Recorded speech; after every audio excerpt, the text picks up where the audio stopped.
Zero to Professional English Course, a creation of Habib Riaz. Modals or auxiliary verb revision.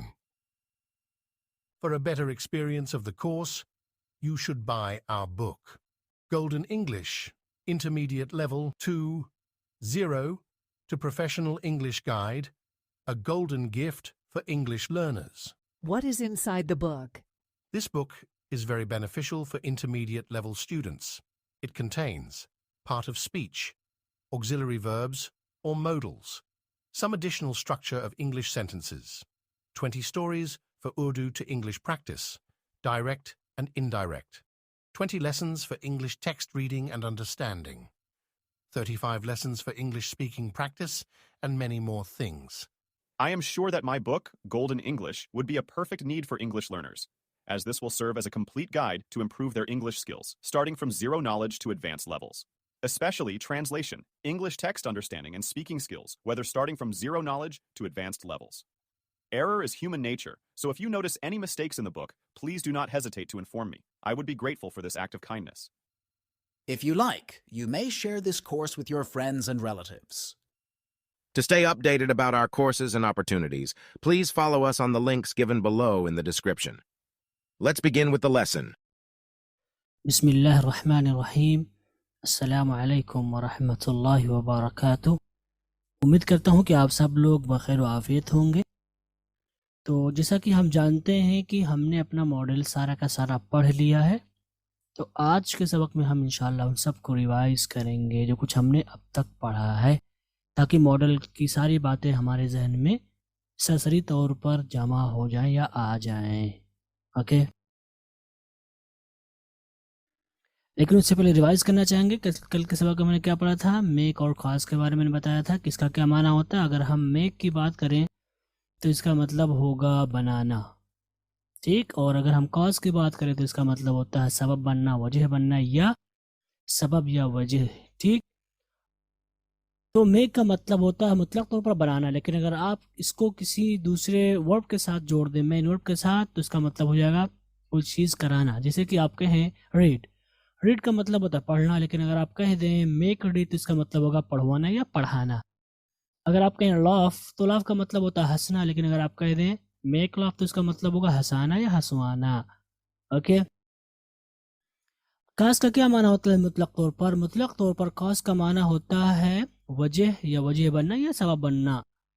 Okay, लेकिन अगर आप इस किसी और के साथ जोड़ दें, किसी मैन वर्ब के साथ जोड़ दें, तो इसका मतलब होगा कोई चीज़ कराना, वजह बनना किसी चीज़ का यानी कराना। जैसे कि रीड, रीड के माने होते हैं पढ़ना, लेकिन अगर आप कहें मेक काज रीड तो इसका मतलब होगा पढ़वाना या पढ़ाना। और आप कहें लाफ, लाफ का मतलब होता है मुतलक तौर पर हंसना, लेकिन अगर आप कहें मेक लाफ या कॉज लाफ तो इसका मतलब होगा हंसाना। तो मेक और कॉज का इस्तेमाल हम कब करते हैं? मेक और कॉज का इस्तेमाल हम उस वक्त करते हैं जब हम ये माना अदा करना चाह रहे हो, कोई काम कराना, ये माना अगर आप अदा करना चाहते हैं तो उस सूरत में आप क्या इस्तेमाल करेंगे? उस सूरत में आप इस्तेमाल करेंगे मेक या कॉज का। ओके गाइस, और आगे मैंने बताया था कि मेक और कॉज में क्या फ़र्क है, दोनों में क्या फ़र्क है बुनियादी तौर पर। तो मैंने बताया था माने में कोई फ़र्क नहीं है, लेकिन बेहतर है कि कॉज का इस्तेमाल हम ज़्यादातर वजह के माने में इस्तेमाल करने के लिए करते हैं। लेकिन अगर खाके के नाये से देखें तो खाके के नाये से भी इन दोनों में फ़र्क है। जैसे कि फ़र्क ये है कि मेक के साथ जब हम मेन वर्ब लाते हैं तो उसमें हम टू का इस्तेमाल नहीं करते, लेकिन अगर आप कॉज लेके आएँ और उसके बाद फेल लें तो आपके लिए ज़रूरी है वो कि आप टू का इस्तेमाल करें। तो आप कैसे स्ट्रक्चर बनाएंगे? अगर मेक की बात करें तो इसका स्ट्रक्चर होगा, सबसे पहले हम कहेंगे सब्जेक्ट, उसके बाद मेक, उसके बाद ऑब्जेक्ट, उसके बाद वर्ब, उसके बाद ऑब्जेक्ट, उसके बाद कॉम्प्लीमेंट यानी दीगर वर्ड्स। तो यहाँ पर मैंने आप देख रहे हैं मेक के बाद ऑब्जेक्ट आया हुआ है, ठीक है। तो कोई काम कराने वाला होगा वहाँ पर आएगा, उसके बाद मेक आएगा, और जिससे कराया जाएगा, ठीक है, वहाँ पर ऑब्जेक्ट आ जाएगा और वर्ब आ जाएगा। और यहाँ पर अगर वर्ब ऐसा है जो ऑब्जेक्ट चाहता है तो आएगा, नहीं तो नहीं आएगा। लेकिन यहाँ पर एक ऑब्जेक्ट का होना ज़रूरी है ताकि वो माना अदा कर सके, आप करवाना। ओके, यहाँ पर आप देख सकते हैं आपने वर्ब को डायरेक्टली इस्तेमाल किया, टू वगैरह का आपने इस्तेमाल नहीं किया। लेकिन अगर आप कॉज का इस्तेमाल करें ये माना अदा करने के लिए तो इसका स्ट्रक्चर थोड़ा सा अलग होगा। और स्ट्रक्चर होगा सबसे पहले आप सब्जेक्ट कहेंगे, उसके बाद कॉज, उसके बाद ऑब्जेक्ट, उसके बाद टू, उसके बाद वर्ब, उसके बाद ऑब्जेक्ट, उसके बाद कॉम्प्लीमेंट। यहाँ पर आपने वर्ब के साथ टू का इस्तेमाल किया। तो मेक और कॉज में बस यही फ़र्क है। ओके गाइस, आगे हमने बात की गेट और हैव के बारे में। तो मैंने बताया कि गेट का जो माना होता है, अगर माने को देखें तो गेट के माने होते हैं पाना, हासिल करना, मिलना। इसी तरह से हैव के अगर माने पे गौर करें तो इसका माना होगा रखना, पास होना। ओके, और गेट का मुतलक तौर पर माना होता है पाना, हासिल करना, मिलना। लेकिन अगर आप किसी और फेल के साथ उसको इस्तेमाल कर दें तो इसका मतलब होगा कराना। जैसे रिपेयर, रिपेयर का मतलब होता है मरम्मत करना, लेकिन अगर आप कहें गेट रिपेयर तो इसका मतलब होगा मरम्मत कराना या करवाना। पेंट का मतलब होता है पेंट करना, रंगना, लेकिन अगर आप गेट पेंटेड करते हैं तो उसका मतलब होगा पेंट करवाना या कराना। ओके, और हैव का क्या माना होता है? हैव का माना होता है रखना या पास होना। जैसे कि आप कहते हैं मुतलक तौर पर, जैसे हैव अ पेन, मेरे पास एक कलम है, ठीक। और अगर हैव को किसी और वर्ब के साथ इस्तेमाल करें, मेन वर्ब के साथ, एज अ मॉडल के तौर पर, तो यहाँ पर इसका मतलब होगा कोई काम कराना। जैसे कि रिपेयर का मतलब होता है मरम्मत करना, लेकिन अगर आप कहें हैव रिपेयर तो इसका मतलब होगा मरम्मत कराना। ओके, जैसे पेंट, पेंट का मतलब होगा पेंट करना, अगर आप कहें हैव पेंटेड तो इसका मतलब होगा पेंट करवाना या कराना। ओके गाइस, और गेट और हैव का इस्तेमाल आप कब करते हैं? इसका इस्तेमाल भी उस वक्त करते हैं जब हम कोई काम कराएं किसी से और उसके बदले में हम उजरत दें, तो उस वक्त हम गेट या हैव का इस्तेमाल करते हैं।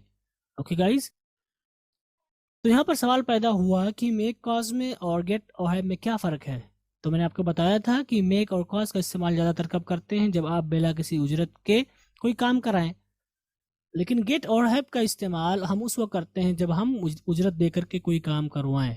ठीक, तो ये पहला फ़र्क हुआ माने के नाहिए से। एक दूसरा फ़र्क है मेक और कॉज में, इसी तरह से गेट और हैव में। दूसरा फ़र्क क्या है कि मेक और या कॉज के साथ हम वर्ब की फर्स्ट फॉर्म का इस्तेमाल करते हैं, जबकि गेट और हैव के साथ हम वर्ब की थर्ड फॉर्म का इस्तेमाल करते हैं। ये फ़र्क है खाके के नाहिए से या स्ट्रक्चर के नाहिए से। ओके गाइस, अगर हम बात करें गेट और हैव को, कभी कभी हम उस माने में भी ले लेते हैं कि हम किसी से कोई काम कराते हैं लेकिन उसके बदले में उसे उजरत नहीं देते हैं, तो ये भी माना अदा करने के लिए हम गेट और हैव का इस्तेमाल कर लेते हैं। तो इस सूरत में, यानी उजरत ना लेने की सूरत में, इसमें थोड़ी सी चेंजिंग आ जाएगी। वो चेंजिंग क्या होगी? पहली चेंजिंग होगी कि हम फेल की पहली फॉर्म का इस्तेमाल करेंगे। अब इससे पहले क्या इस्तेमाल कर रहे थे? इससे पहले आप वर्ब की यानी फेल की तीसरी शक्ल का इस्तेमाल कर रहे थे। दूसरा फर्क क्या होगा? गेट के साथ आपने डायरेक्टली वर्ब की थर्ड फॉर्म को इस्तेमाल किया, टू का इस्तेमाल नहीं किया। लेकिन यहाँ पर जब इसको आप मेक या कॉज के माने में ले लेंगे तो आप फेल के साथ, यानी गेट के साथ जो फेल ला रहे हैं, मेन वर्ब ला रहे हैं, उसके साथ आप टू इस्तेमाल करेंगे। ये बुनियादी फर्क है इसको मेक और कॉज के माने में लेने का। ओके गाइस, तो ये था खुलासा कल का। ओके गाइस, तो चलिए शुरू करते हैं अब अपना आज का होमवर्क। उम्मीद करता हूँ कि आपने किया होगा। हमारा पहला होमवर्क है translate the following sentences into Urdu. Urdu में हमें तर्जुमा करना है, जिसमें से हमारा पहला जुमला है he is going to Nehru Place to get his bike repair by a mechanic. हम कैसे कहेंगे? हम कहेंगे वो मैकेनिक से अपनी मोटरसाइकिल की मरम्मत कराने। आपने अगर करवाने लिख दिया तो भी ठीक है। नेहरू प्लेस जाएगा, ही इज गोइंग, जाएगा आपने तर्जुमा किया। अगर आपने कहा जाने वाला है तो भी सही है, और ही इज गोइंग वो जा रहा है, ये भी सही होगा। ओके, दोनों आप तीनों तरह से आप इसका तर्जुमा कर सकते हैं। यहाँ मैंने लफ्ज़ी तर्जुमा नहीं किया है, मैंने माने का लिहाज करते हुए किया है। अगर आपने यहाँ पर करते हैं he is going to Nehru Place, वो नेहरू प्लेस जाने वाला है, बिल्कुल सही है। He is going to Nehru Place, वो नेहरू प्लेस जा रहा है, बिल्कुल सही है। और यहाँ पर जाएगा भी सही होगा। ओके, तो he is going to Nehru Place, कि वो नेहरू प्लेस जाएगा किस लिए? To get his bike repaired by mechanic. जरूरी नहीं कि आप यहाँ पर एक लाएं, ठीक है, मुतलक तौर पर वो मैकेनिक से अपनी मोटरसाइकिल की मरम्मत कराने या मोटरसाइकिल दुरुस्त कराने भी आप कर सकते हैं। रिपेयर का मतलब मरम्मत कराना या मरम्मत करना होता है, बट चूंकि गेट आया हुआ इसलिए हमने मरम्मत कराने का तर्जुमा किया यहाँ पर। या दुरुस्त कराने भी आप कर सकते हैं, दुरुस्त कराना या ठीक कराना आप भी कर सकते हैं, यानी जो माना आप ला सकते हैं रिपेयर के मीनिंग में आप ला सकते हैं। तो हमारा क्या जुमला बनेगा? हमारा जुमला बनेगा वो मैकेनिक से अपनी मोटरसाइकिल की मरम्मत कराने नेहरू प्लेस जाएगा। क्लियर? हमारा अगला जुमला है will you all help me to have my books sold on Amazon. Will you all help me to have my books sold on Amazon. आप कैसे कहेंगे? आप कहेंगे क्या तुम लोग मेरी किताब को अमेजोन पर बेचवाने में मेरी मदद करोगे? तो will you all help me, क्या तुम लोग मेरी मदद करोगे? किस लिए? To have my book sold on Amazon, Amazon पर मेरी किताब को बेचवाने में। तो सेल का मतलब होता है बेचना, लेकिन हैव सोल्ड यानी बेचवाना, ओके, और अमेजोन अमेजोन पर। तो क्या तुम लोग मेरी किताब को अमेजोन पर बेचवाने में मेरी मदद करोगे? ठीक है, हो सकता है आपने कुछ दूसरा लफ्ज लिखा हो, ताउन करोगे, तो आप बिल्कुल सही है आपका जुमला, ओके। और हो सकता है आपने मेरी किताब को कहीं और लिखा हो, लेकिन माना वो यही निकल कर आना चाहिए, ओके। हमारा अगला जुमला है my teacher always causes us to laugh a lot in class with his talks. हम कैसे कहेंगे? हम मेरे उस्ताद हमेशा क्लास में अपनी बातों से हमें बहुत हंसाते हैं। माई टीचर मेरे उस्ताद ऑलवेज हमेशा causes us to laugh a lot हमें बहुत हंसाते हैं इन क्लास में with his talks अपनी बातों से, ओके। तो यहाँ पर laugh का मतलब होता है हंसना, लेकिन cause to laugh का मतलब हंसाना, ओके। तो my teacher always causes us to laugh a lot in class with his talks means मेरे उस्ताद हमेशा क्लास में अपनी बातों से हमें बहुत हंसाते हैं। क्लियर? हमारा अगला जुमला है I will not make any one write my assignment, I will do it by my self. तो हम कहेंगे मैं किसी और से अपना असाइनमेंट नहीं लिखवाऊंगा, मैं खुद ही लिखूंगा, या मोनस के तौर पर लिखवाऊंगी या लिखूंगी, ओके। कुछ लोग अपनी असाइनमेंट कह देते हैं, बट असाइनमेंट ज़्यादातर मुज़क्कर इस्तेमाल होता है। अगर आप मोनस मानते हैं तो आप अपनी कर सकते हैं। तो I will not make any one write my assignment, मैं किसी और से अपना असाइनमेंट नहीं लिखवाऊंगा, किसी और से, फ्रॉम एनी वन एक्चुअल में, ओके। मैं खुद ही लिखूंगा, आई will do it by my self. तो यहाँ पर लिखूंगा है, यहाँ पर डू है। तो यहाँ पर चूंकि राइट पहले आ चुका था, तो अंग्रेजी में चीज़ होती है कि दोबारा वो चीज़ रिपीट ना करने की वजह से डू ले आते हैं फेल के साथ, ठीक है, फेल के साथ डू लाएंगे। कहीं अगर ये पास्ट में होता तो यहाँ पर डिड आ जाता, यहाँ पर परफेक्ट होता तो डन आ जाता, यानी जो जुमला यहाँ पर होगा उसी हिसाब से ज़माने के एतबार से यहाँ पर डू डिड डन आएगा। तो यहाँ पर चूंकि यहाँ पर फ्यूचर की बात चल रही, तो I will not make one, तो यहाँ पर आई विल डू, ठीक है। यहाँ पर भी आप देख सकते हैं फ्यूचर का है, तो डू का मतलब यहाँ पर होगा राइट, ठीक। तो I will not make any one write my assignment means मैं किसी और से अपना असाइनमेंट नहीं लिखवाऊंगा। I will do it by my self, मैं खुद ही लिखूंगा। कुछ लोगों ने तर्जमा कर सकते हैं मैं खुद ही करूंगा, ठीक है, बट उर्दू में ताबीर अच्छी नहीं मानी जाएगी। उर्दू हम यही बोलते हैं ना, मैं खुद ही कर लूंगा, मत करो ये काम, राइट। हमारा अगला जुमला है she will get Zahid beaten by his father soon. तो इसका तर्जमा हम कैसे करेंगे? हम कहेंगे वो जल्द ही जाहिद को अपने वालिद के हाथों पिटवाएगी, वो जल्द ही जाहिद को अपने वालिद के हाथों पिटवाएगी। So she will get Zahid beaten, कि वो जाहिद को पिटवाएगी बाय हिज फादर, अपने वालिद के हाथों, सून, जल्द ही। तो बाय हिज फादर मैंने कर दिया अपने वालिद से, तो ज़्यादा अच्छा नहीं होता ना। बाय हिज फादर का तर्जुमा करें अपने वालिद के हाथों, तो ज़्यादा अच्छा होगा। बाय हिज फादर्स हैंड यहाँ पर नहीं है, लेकिन बीट के माने होते हैं एक्चुअल में हाथ से ही मारना होता है, ओके। तो इसलिए मैंने यहाँ पर हाथों का तर्जुमा कर दिया, और ये अच्छा तर्जुमा होगा, बीट हाथ से मारना, ओके। और ना हिट आता है वो डंडी वगैरह से मारना, बीट भी इस्तेमाल होता है, मैं नहीं कहता हूँ, हिट ज़्यादा इस्तेमाल होता है क्योंकि हिट में ज़्यादा शिद्दत पाई जाती है। यहाँ पर बीट ऐसे ही पिटवाने के माने में है, ओके। तो यहाँ पर मैंने वालिद के हाथों कर दिया। अगर आपने लिखा है with his father, bye his father, अपने वालिद से, तो भी सही है, कोई दिक्कत नहीं, okay. So she will get Zahid beaten by his father soon, वो जल्द ही जाहिद को अपने वालिद के हाथों पिटवाएगी। क्लियर?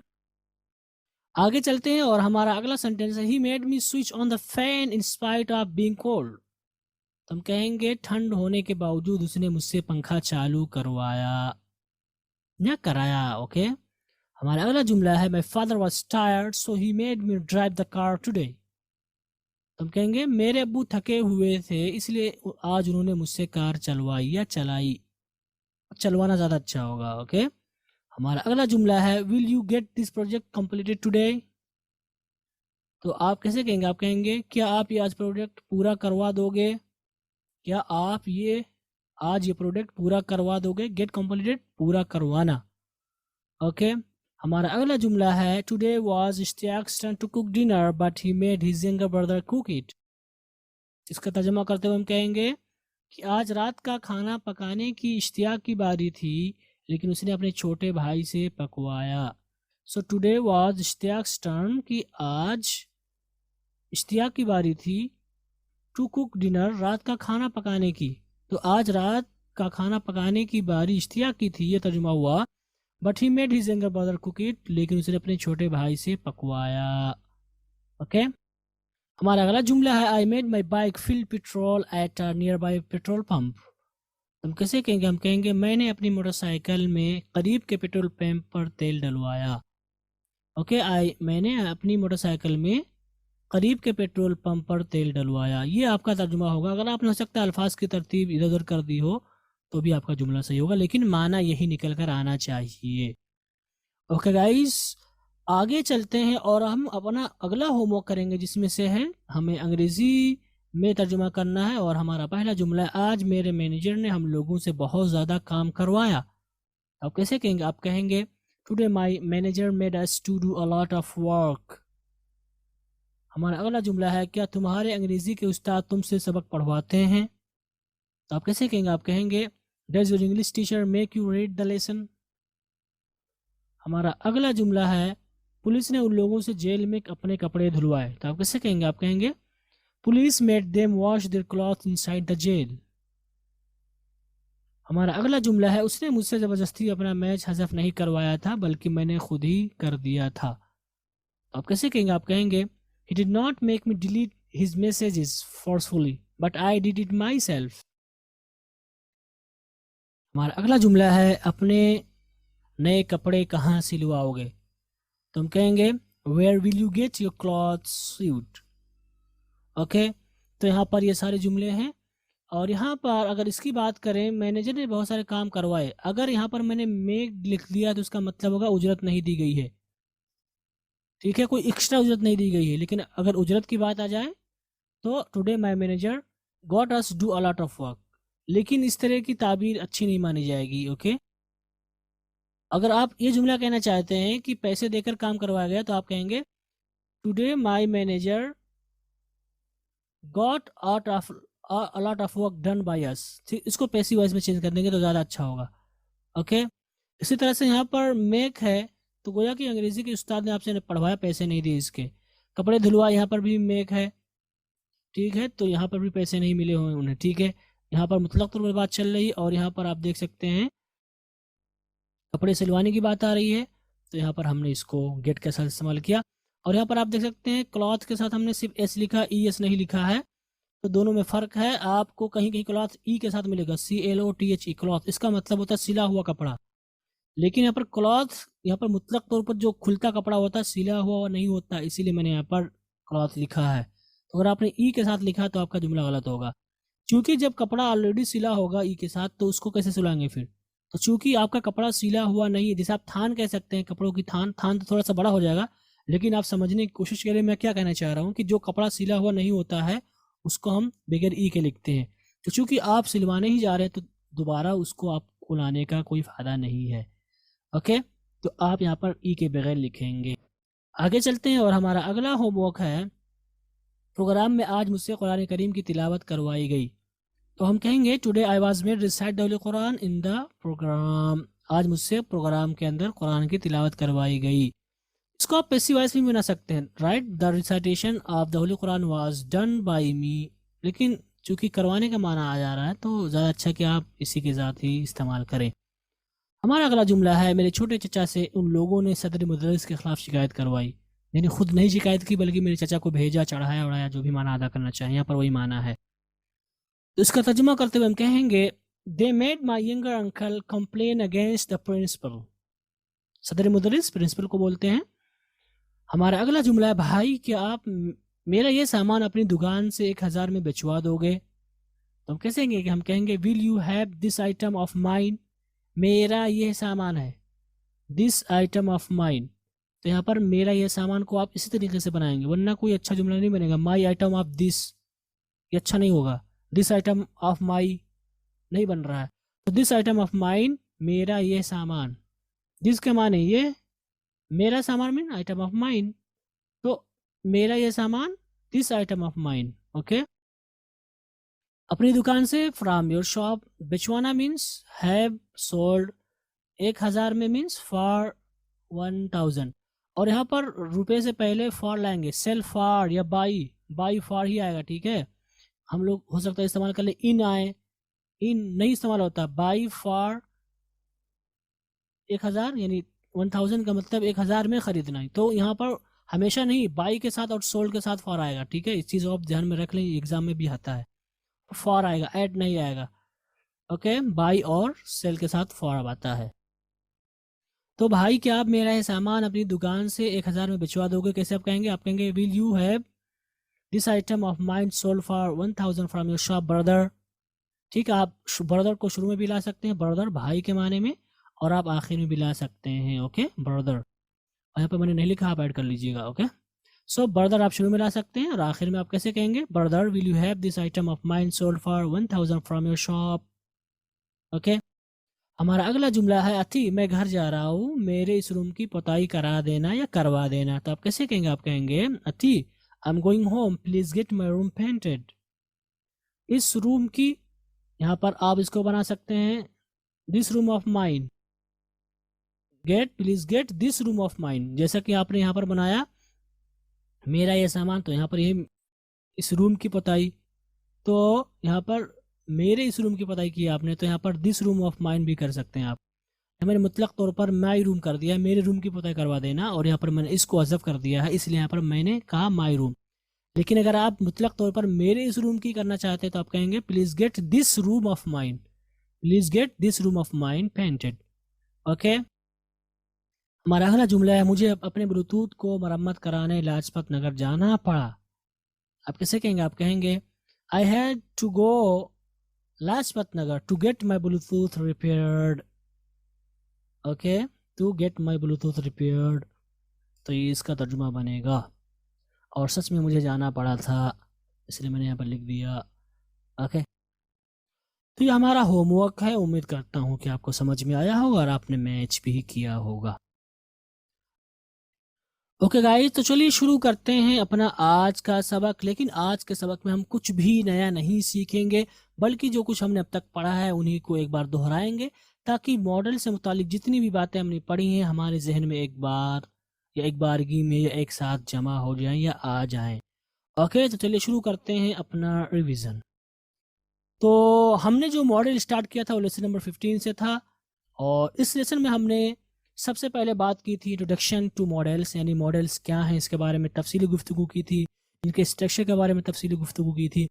तो मैंने बताया था मॉडल किसे कहते हैं, मैंने बताया था कि मॉडल का जो नाम दिया जाता है इसको मॉडल वर्ब्स भी कहते हैं, मॉडल ऑक्सिलरी वर्ब्स भी नाम दिया जाता है इसको, और मॉडल ऑक्सिलरीज भी कहा जाता है। अगर हम इसकी तारीफ की बात करें कि मॉडल किसे कहते हैं, तो मॉडल कहते हैं कि अंग्रेज़ी ज़ुबान में इस्तेमाल होने वाले वो अल्फाज हैं जो किसी जुमले में इस्तेमाल होते हैं मेन वर्ब के साथ, ताकि उसके मानी में इजाफा कर सके, या जो मेन वर्ब है उसका माना अदा करने में उसकी मदद कर सकें। जैसे कि I have to go to the market, आप कहते हैं he may be invited to the program, आप कहते हैं they might be at home, you should call your father now. तो यहाँ पर आप देख सकते हैं ये सारे के सारे जो लाल कलर के आपको दिख रहे हैं, सारे के सारे क्या हैं, ये सारे के सारे मॉडल्स कहलाते हैं जो कि मेन वर्ब के साथ आए हुए हैं, और ये उसके माने को अदा करने में उसकी मदद कर रहे हैं, उसकी हेल्प कर रहे हैं। ओके गाइस, अब आगे मैंने आपको बताया था ऑक्सिलरी वर्ब या मॉडल में क्या फ़र्क है। तो ऑक्सिलरी वर्ब क्या है? मैंने बताया था कि ऑक्सिलरी वर्ब को मुतलक तौर पर लोग हेल्पिंग वर्ब मानते हैं, जबकि मॉडल भी हेल्पिंग वर्ब है, लेकिन चूंकि आम हो गया ऑक्सिलरी वर्ब इसलिए हम उसको हेल्पिंग वर्ब कहते हैं। तो दोनों में फ़र्क क्या है? तो मैंने आपको बताया कि दोनों का, चाहे मॉडल हो चाहे ऑक्सिलरी वर्ब हो, दोनों का मकसद क्या होता है? दोनों का मकसद होता है बुनियादी फ़ेल को उसके को माना अदा करने में ताउन करना। लेकिन दोनों में फ़र्क यह है कि ऑक्सिलरी वर्ब को आमतौर पर हम हेल्पिंग वर्ब का नाम दे देते हैं, इसको हम इस्तेमाल ज़माने का माना अदा करने के लिए करते हैं। जैसे ही वॉज देयर, वो यहाँ पर था, ही विल बी देयर, वो यहाँ पर होगा, और ही इज़ देयर, वो यहाँ पर है। तो गोया कि इसका इस्तेमाल हम मेन वर्ब के मानी में इजाफा करने के लिए करते हैं, लेकिन ज़माने का माना निकल कर आ रहा है। जबकि मॉडल्स का इस्तेमाल हम कब करते हैं? मॉडल्स का इस्तेमाल करते हैं काबिलियत, इजाज़त, फ़र्ज़, ममानियत, ज़रूरत, मुशारा और इम्कान वगैरह का माना अदा करने के लिए करते हैं। गोया कि इसमें ज़माने से मुतालिक बात नहीं की जाती है आमतौर पर, या नहीं की जाती मान के चले। मैंने आमतौर पर इसीलिए कहा क्योंकि हैज़ टू, हैव टू में ज़माने की बात आ जाती है और विल बी में भी आ जाएगी। लेकिन गर्चे उसमें ज़माने की बात होती है, लेकिन असल जो माना निकल कर आता है वो काबिलियत का होता है, या फ़र्ज़ कोई चीज़ है, या इजाज़त लेने के लिए, या मना करने के लिए, या ज़रूरत का माना अदा करने के लिए, मशवरा के लिए, इन सब चीज़ों का माना निकल कर आता है, इसलिए हमने यहाँ पर ये बात कही। तो पहला फ़र्क ये है, ज़माने का फ़र्क है। ओके? और आगे मैंने आपको बताया मोर इन्फॉर्मेशन रिगार्डिंग मॉडल्स, तो गोया कि एक ही फ़र्क है दोनों में, और वो फ़र्क तो गोया कि ऑक्सिलरी वर्ब और मॉडल में एक फ़र्क है, वो ये है ज़माने का। ठीक? आगे मैंने आपको कुछ मज़ीद जानकारी दी थी मॉडल्स के बारे में, और पहली जानकारी क्या थी? मैंने बताया था मॉडल 2 तरह के बनेंगे, जो भी सेंटेंस बनेंगे, या तो एक्टिव वॉइस होगा या तो पैसिव वॉइस होगा। और एक्टिव वॉइस पैसिव वॉइस अच्छे से जानते हैं, जैसे कि Zakariya must sleep at this time, active voice कहलाएगा। अगर आप कहें Suhaib should not have read the book there, active voice है ये। पुअर मस्ट बी हेल्प्ड, इसको आप पैसिव वॉइस का नाम देंगे। और आप कहेंगे they should be invited to the party, passive voice कहलाएगा। गोया कि जितने भी सेंटेंसेस बनेंगे मॉडल में, उनकी दो शक्लें होंगी, ये तो एक्टिव वॉइस होंगे या पैसिव वॉइस होंगे। और एक्टिव वॉइस पैसिव वॉइस की भी दो शक्लें बनेंगी, और एक्टिव वॉइस पैसिव वॉइस की भी कुल 4 शक्लें बनेंगी। एफर्मेटिव होगा जिसमें नफ़ी नहीं हो, सवाल नहीं हो, या तो नेगेटिव होगा जिसमें नफ़ी की बात की गई हो, या वो इंट्रोगेटिव होगा जिसमें सवाल किया गया हो, या इंट्रोगेटिव नेगेटिव होगा, सवाल और नफ़ी दोनों किए गए होंगे। ओके? और हमने आपको बताया कि आगे कि एक्टिव वॉइस को पैसिव वॉइस में कैसे तब्दील करेंगे आप मॉडल्स को। टेंस का अपना रूल है, वो आप पढ़ चुके हैं, उसका अपना अलग सिस्टम है, उसमें अलग अलग हेल्पिंग वर्ब है। लेकिन मॉडल में जो होता है उसका अपना एक स्ट्रक्चर है जो कि बहुत ही आसान है। तो आपको क्या करना होगा कि मॉडल को अगर आप पैसिव वॉइस में बदलना चाहते हैं, तो आपको देखना है कि मॉडल हैव के साथ है या बगैर हैव के है। अगर वो बगैर हैव के साथ है, जैसे कि मे है, माइट है, has to, have to, should है या कैन है, इसमें आप देख सकते हैं हैव नहीं है। दूसरा क्या होगा, हैव के साथ होगा, जैसे मे है, माइट है, शुड हैव, कुड हैव। तो अगर वो हैव के बगैर है तो हम क्या करेंगे, हम उसमें सिर्फ और सिर्फ बी का इजाफा कर देंगे और वर्ब की थर्ड फॉर्म लाएंगे, जैसे कि आप पढ़ चुके हैं। अगर उसमें हैव है, यानी मॉडल में हैव है, जैसे कि may have, might have, should have, could have, तो आप क्या करेंगे, आप वहां पर बीन का इजाफा कर देंगे, तो आपका एक्टिव वॉइस से पैसिव वॉइस में बदल जाएगा। ओके? तो यहाँ पर हमने आपको तफसील के साथ, मिसालों के साथ समझाया, उम्मीद करता हूँ कि आपने समझा होगा। अगला हमने पढ़ा था मॉडल में कैन। कैन के बारे में हमने पढ़ा तफसील के साथ, और मैंने बताया कैन का क्या माना होता है। अगर कैन के माने की बात करें तो इसका मतलब होता है मुतलक तौर पर सकना, लेकिन इसका इस्तेमाल हम दीगर माने में भी कर लेते हैं, जैसे कि पाना, देना, आना, लेकिन इसमें भी सकने का ही माना होता है। आगे हमने पढ़ा था कैन के इस्तेमाल के बारे में कि कैन को हम किन किन मानी के लिए इस्तेमाल करते हैं। तो मैंने बताया कैन का इस्तेमाल ताकत, क़ुव्वत और लियाकत और अहलियत बतलाने के लिए करते हैं। कैन का इस्तेमाल दूसरा इजाज़त लेने और देने के लिए भी कर लेते हैं। और कैन का तीसरा इस्तेमाल है हम उस वक्त करते हैं जब हम उम्मीद या एहतमाल का माना अदा करना। तो गोया कि कैन का इस्तेमाल 3 मानी के लिए किया जाता है। ओके गाइज, आगे मैंने आपको बताया था कि मे और कैन, यानी कैन का इस्तेमाल इजाज़त लेने के लिए भी हम करते हैं, देने के लिए भी करते हैं। और मे का भी इस्तेमाल हम, जैसा कि आमतौर पर मे आई कम इन सर बोलते हैं, इसका भी इस्तेमाल हम इजाज़त लेने और देने के लिए करते हैं। तो दोनों में फ़र्क क्या है, तो मैंने आपको बताया था कि मे का इस्तेमाल ये ऑफिशियल होगा, थोड़ा सा महज़ब अंदाज में बड़ों से बात करने के लिए, यानी बड़ों से इजाज़त लेने के लिए आप मे का इस्तेमाल करेंगे, और कैन का इस्तेमाल आप अपने हमसाथियों से, अपने दोस्तों से, अपने से छोटों से कह सकते हैं। तो अगर आप किसी टीचर से कहते हैं, बड़े से अपने मान लीजिए, तो आप कहेंगे sir can I take your pen, तो बहुत गलत हो जाएगा, अच्छा नहीं माना जाएगा। स्ट्रक्चर कैन आई से सही है बट अच्छा नहीं माना जाएगा। आपको कहना होगा क्या, sir may I take your pen. Okay? तो यहाँ पर इस चीज़ को आपको ध्यान में रखना होगा कि कैन को आप कब इजाज़त लेने और देने के लिए करेंगे। ओके? हमने बताया कि कैन का इस्तेमाल हम दिखाई देने के लिए भी इसका इस्तेमाल करते हैं, जैसे कि आप कहें can you see what is written on the black board, तो यहाँ पर इसका तर्जुमा करेंगे कि आप देख सकते हैं कि ब्लैक बोर्ड पर क्या लिखा हुआ। लेकिन इसका अच्छा तर्जुमा क्या होगा कि ब्लैक बोर्ड पर जो लिखा है क्या आपको दिख रहा है या दिखाई दे रहा है। ये ज़्यादा अच्छा तर्जुमा हुआ आपका। तो गोया कि कैन को हमने दिखाई देने के माने में यूज़ किया या इस्तेमाल किया।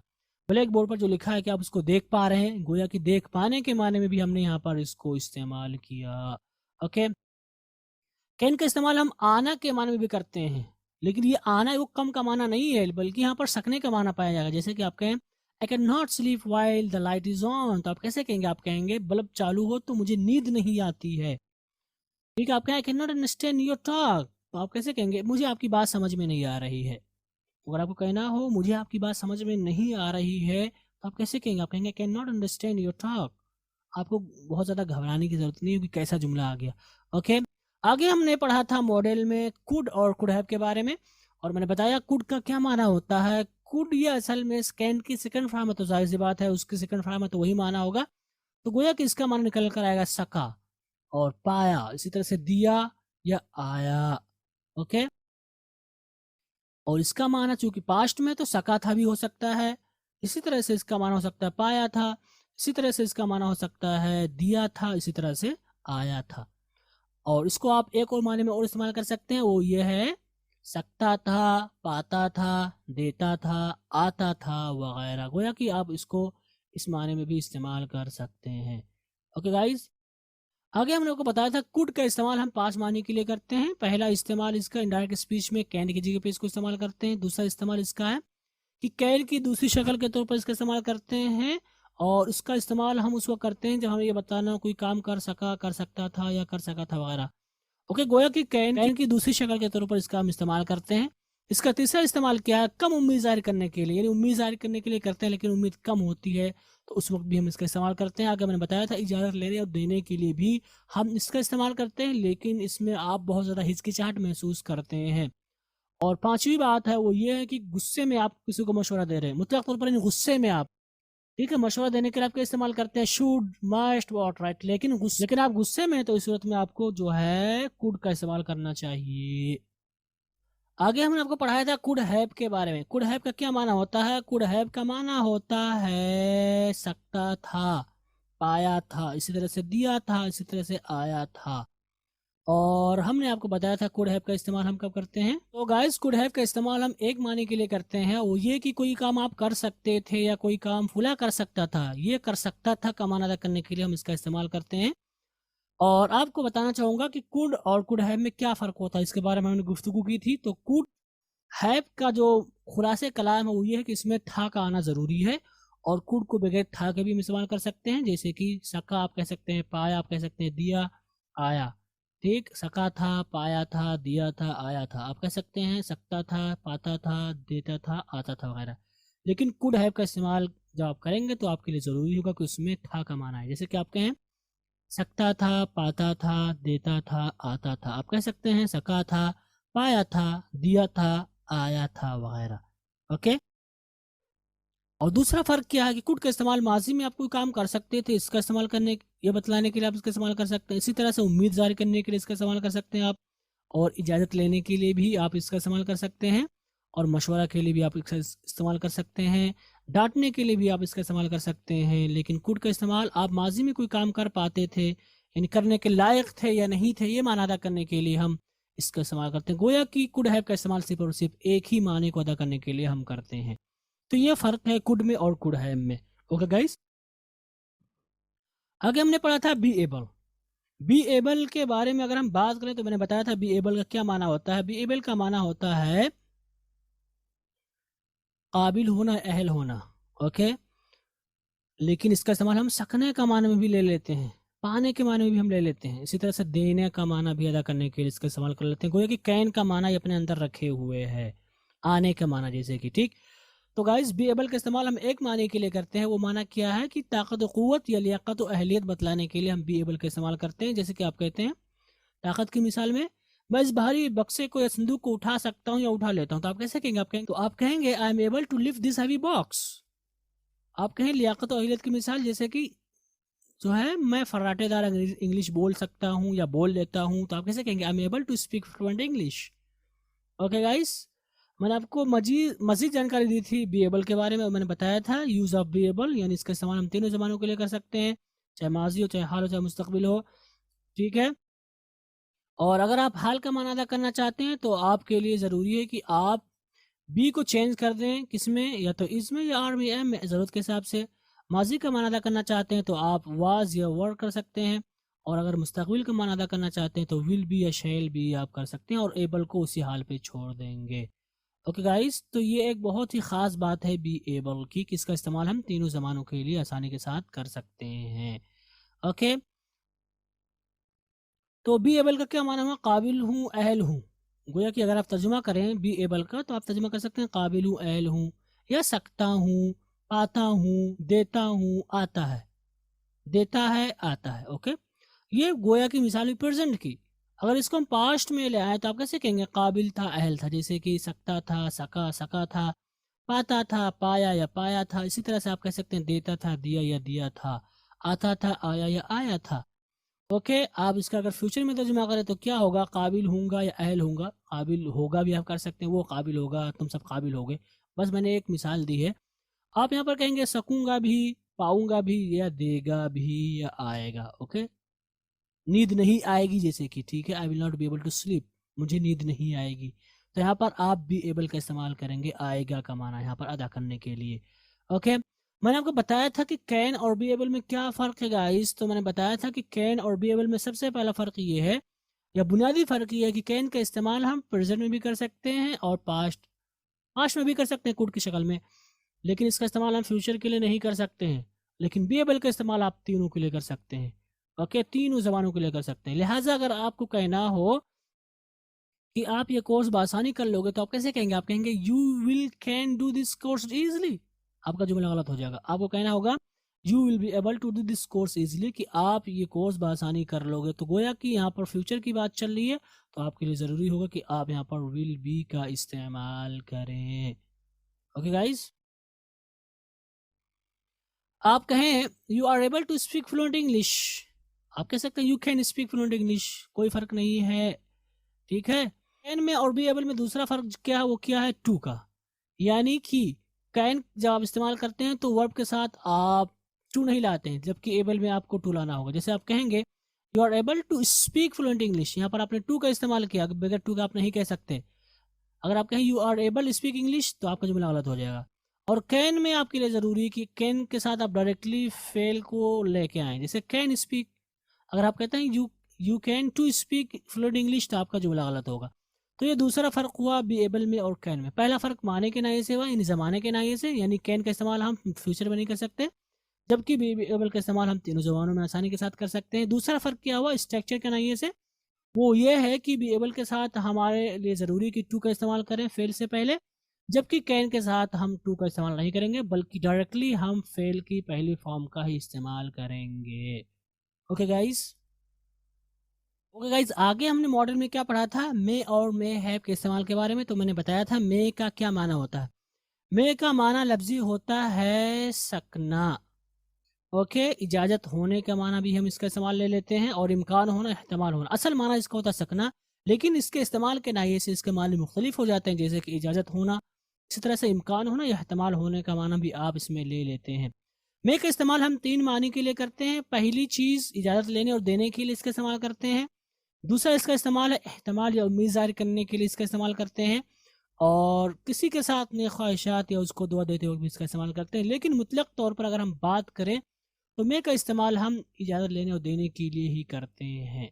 बाकी उम्मीद और एहतमाल का माना भी इसमें पाया जाता है। इसी तरह से आप, यानी इसका दूसरा इस्तेमाल नेक ख्वाहिशात दुआ में भी बहुत ज़्यादा होता है। ये उम्मीद ज़ाहिर करने के लिए आप कैन भी ला सकते हैं, कुड भी ला सकते हैं, लेकिन मे का भी इस्तेमाल आप करते हैं। लेकिन मे का असल जो इस्तेमाल होता है वो इजाज़त लेने देने के लिए होता है, या दुआ देने के लिए भी हम इसका इस्तेमाल करते हैं। ओके गाइज, और यहाँ पर मैंने आपको बताया था कि मे को जब आप एहतमाल या उम्मीद जाहिर करने के लिए इस्तेमाल करना चाहते हैं, और वो ऐसा जुमला हो जिसमें लफ्ज़ क्या से शुरू हो, यानी मे के ज़रिए आप कोई ऐसा जुमला बनाना चाहते हैं जिसमें एहतमाल या उम्मीद हो और वो लफ्ज़ क्या से शुरू हो, तो आप डायरेक्टली मे को नहीं ला सकते, बल्कि आपको मे को चेंज करना होगा। किसमें? डू यू थिंक और इज़ ही लाइकली, यानी कुछ और भी ला सकते हैं, ज़रूरी नहीं कि डू यू थिंक ही लाएं, इज़ ही लाइकली, बल्कि आपको मे को चेंज करना होगा। ठीक है, और मे को किसमें चेंज करेंगे? Is he likely, do you likely, do you think. यहाँ पर इज़ ही लाइकली है, यहाँ पर चेंज कर सकते हैं is she likely, are you likely, कोई भी आप ला सकते हैं, यानी सब्जेक्ट के हिसाब से इसको बदलते रहेंगे। डू यू थिंक, इसको भी आप बदल सकते हैं। तो आप कैसे कहेंगे? आप कहेंगे मिसाल के तौर पर, क्या उसके घर पर होने की उम्मीद है? क्या वो घर पर हो सकता है? तो आप नहीं कहेंगे may he be at home, नहीं, आप क्या कहेंगे? आप कहेंगे is he likely to be at home, क्या उसके घर पर होने की उम्मीद है, या do you think he will be at home. तो डू यू थिंक का अगर आप लफ्जी तर्जुमा करें तो इसका मतलब होगा कि आपको लगता है कि वो घर पर होगा, यानी क्या वो घर पर होगा, आप किसी से पूछ रहे हैं तो, ठीक है। और यहाँ पर आप में से स्टार्ट नहीं कर सकते, इसकी वजह यह है कि अगर आप यहाँ पर में से स्टार्ट कर दें तो हो सकता है सामने वाला दुआ कर रहा हो कि अल्लाह करे वो घर पे हो, जैसे कि may he will be at home, यहाँ पर चूंकि विल आ जाएगा तो वो माना नहीं हो सकता है। लेकिन अगर कोई कहे मे ही एट होम कर दे मिसाल के तौर पर, यहाँ पर मुस्तकबिल का तो नहीं हो सकता है दुआ के लिए, लेकिन अगर आप इसको ऐसे कहे मे ही बी एट होम, यानी घर पर है, ये माना अदा करना है, तो मे ही बी एट होम अगर कर दे तो इसका मतलब होगा कि अल्लाह करे घर पर हो। तो ये एहतमाल पाया जाता है, चूंकि मे का इस्तेमाल दुआ देने के लिए भी आप करते हैं। आप कैसे कहते हैं, मे अल्लाह ब्लेस यू, अल्लाह आपको खुश रखे, नेमतों से नवाजे, बरकत दे अल्लाह आपको।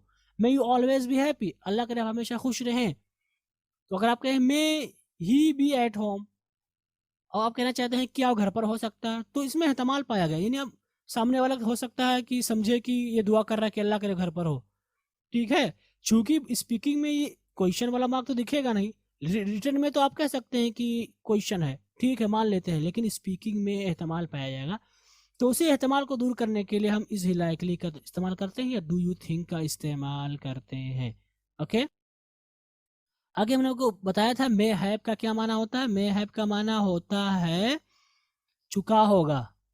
ओके, तो गोया कि मे हैव का इस्तेमाल हम कब करेंगे, मे हैव का इस्तेमाल उसको करेंगे जब हमें कहना हो कि कोई काम कर चुका होगा, किसी काम के पूरा होने की उम्मीद के बारे में आप बात कर रहे हैं, तो उस वक्त आप मे हैव का इस्तेमाल करेंगे। जैसे कि आप कहेंगे वो अब तक खाना खा चुका होगा, या उम्मीद है या शायद कि वो अब तक खाना खा चुका हो, तो आप कैसे कहेंगे, he may have taken the food, he may have taken या ईटन द फूड आप कर सकते हैं। ओके, वो इस वक्त तक घर पहुंच चुका होगा, आप कैसे कहेंगे, कहेंगे he may have reached the home, he may have reached the home, वो अब तक घर तक पहुंच चुका होगा। और यहाँ पर मैंने आपको एक चीज बताई थी, वो चीज ये है कि वो घर तक पहुंच चुका होगा, इसको आप फ्यूचर परफेक्ट के थ्रू भी बना सकते हैं, लेकिन फ्यूचर परफेक्ट के थ्रू आप बनाएंगे तो वहां पर वो एहतमाल नहीं होगा। यहाँ पर आप एहतमाल की बात कर रहे हैं और वहां पर फ्यूचर परफेक्ट में आप प्लानिंग की बात कर रहे हैं कि कल इस वक्त तक हम लोग घर पहुंच जाएंगे, चुके होंगे, वहाँ प्लानिंग की बात चल रही है। और यहाँ पर मे के साथ आपने जो माना अदा किया है वो इस वक्त तक घर पहुंच चुका होगा, यहाँ पर वो माना है एहतमाल का, यानी उम्मीद है कि अब तक घर पहुंच चुका होगा। ओके, आगे हमने पढ़ा था माइट और माइट हैव के बारे में। मैंने बताया था माइट का क्या माना होता है, माइट का माना होता है सकना। ओके, माइट का इस्तेमाल 3 माने के लिए करते हैं। पहला इसका इस्तेमाल होता है इनडायरेक्ट स्पीच में मे की जगह पर इसका इस्तेमाल करते हैं सेकंड फॉर्म के तौर पर। इसका दूसरा इस्तेमाल बहुत कम उम्मीद जाहिर करने के लिए भी इसका इस्तेमाल करते हैं, और इसका इस्तेमाल हम इजाज़त लेने और देने के लिए भी करते हैं। लेकिन अगर हम इसका इस्तेमाल इजाज़त लेने और देने के लिए करें तो गोया कि बहुत ही ज़्यादा झिझक महसूस कर रहा है सामने वाला। ओके, आगे हमने को बताया था माइट हैव के बारे में। माइट हैव का क्या माना होता है, माइट हैव का माना होता है सका होगा या चुका होगा, ठीक है, चुका होगा। तो गोया कि इसका इस्तेमाल सका होगा या लिया होगा, चुका होगा, तो गोया कि इसका इस्तेमाल हम उस वक्त करेंगे जब हमें ये बतलाना हो कोई काम जो है हो चुका होगा, किसी काम के पूरा होने के बारे में बात की जा रही हो। गोया कि मे हैव का भी यही माना रखता है, मे हैव का जो माना है वही माना माइट हैव का भी है। जैसे कि आप कहेंगे वो अब तक खाना खा चुका होगा, या उम्मीद है या शायद कि अब तक खाना खा चुका हो, आप कैसे कहेंगे, आप कहेंगे ही माइट हैव टेकन या ईटन द फूड। आपको कहना हो कि वो अब तक घर पहुंच चुका होगा, आप कैसे कहेंगे, he might have reached home. Okay, आगे हमने पढ़ा था शुड और शुड हैव के बारे में। तो मैंने बताया था शुड का क्या माना होता है, शुड का लफ्जी माना होता है चाहिए। ओके, तो गोया कि शुड का माना होता चाहिए, और उसका इस्तेमाल की अगर हम बात करें तो इसके कुल 7 इस्तेमाल हैं। नंबर 1, इसका इस्तेमाल इनडायरेक्ट स्पीच में शैल की जगह पे करते हैं। नंबर 2, किसी को मशवरा देते वक्त, जैसे कि आपको घर जाना चाहिए, आपको मेहनत करनी चाहिए, मान अदा करने के लिए हम इसका इस्तेमाल करते हैं। इसका तीसरा इस्तेमाल हम उस वक्त करते हैं जब हम किसी से कोई राय ले रहे हों या किसी को राय दे रहे हों, उस वक्त भी हम इसका इस्तेमाल कर सकते हैं। इजाज़त लेने के लिए भी हम इसका इस्तेमाल कर सकते हैं, जैसे कि आप कहें क्या मैं घर जाऊं, मैं क्या करूं, मैं कैसे करूं, तो उस वक्त आप शुड का इस्तेमाल करेंगे। इसका चौथा इस्तेमाल है किसी भी तरह की उम्मीद जाहिर करने के लिए, मुस्तकबिल में कोई काम हो सकता है, ये उम्मीद है आपके अंदर, तो उसको बतलाने के लिए हम इसका इस्तेमाल करते हैं। इसी तरह से डेट के बाद इसका अक्सर इस्तेमाल किया जाता है। जैसे कि आप एक आलिम दीन है, आपका सिगरेट नोशी करना अच्छा नहीं है, इस तरह का माना अगर आप अदा करना चाहते हैं तो आप डेट के बाद शुड का इस्तेमाल करेंगे, यानी शुड के ज़रिए ही ये जुमला बनाएंगे।